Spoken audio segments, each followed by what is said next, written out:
In a major energy corruption case, a court has sentenced the son of Indonesia's gasoline godfather, Muhammad Kerry Adrianto Riza, to 15 years in prison.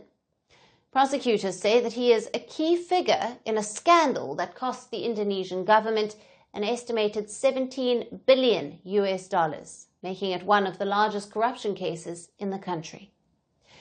Kerry is the son of oil tycoon Mohammad Riza Chalid, who is a powerful figure in Indonesia's oil business. He has dominated the energy sector for decades, which is why he is popularly known as the gasoline godfather. He is also linked to this corruption case and has fled the country. In January, Interpol issued a red notice against Chalid. The corruption case, in which the father-son duo are involved, is linked to Indonesia's state-owned energy company, Pertamina. Now, the enterprise plays a critical role in managing the country's oil and fuel supply. Because it is government-owned, financial losses at Pertamina directly impact public funds and the national economy. According to Indonesia's Attorney General's office, Kerry was involved in manipulating a fuel lease deal. He was also found to have colluded with several executives from Pertamina. The broader scandal has involved the purchase of low-quality imported fuel at inflated prices, among other corrupt practices. Now, the court found Kerry guilty of corruption in a nearly 12-hour hearing.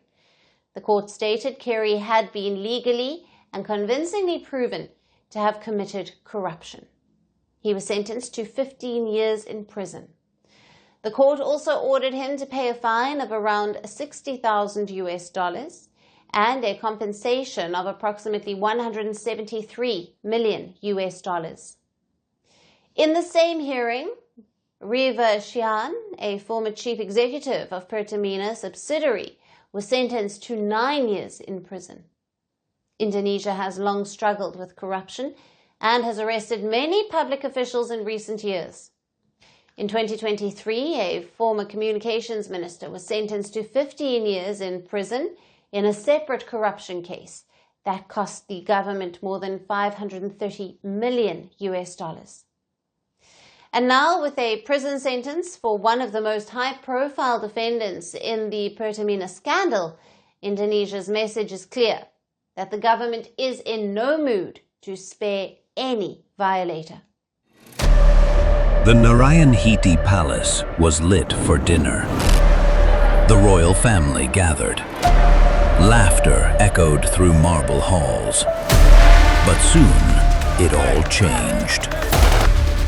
Gunshots rang out, one after another.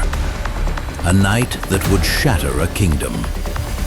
In hours, the royals were assassinated. Not in a war or a coup, but in a massacre inside the palace walls. Catch the full story on The Assassination, Saturday at these times.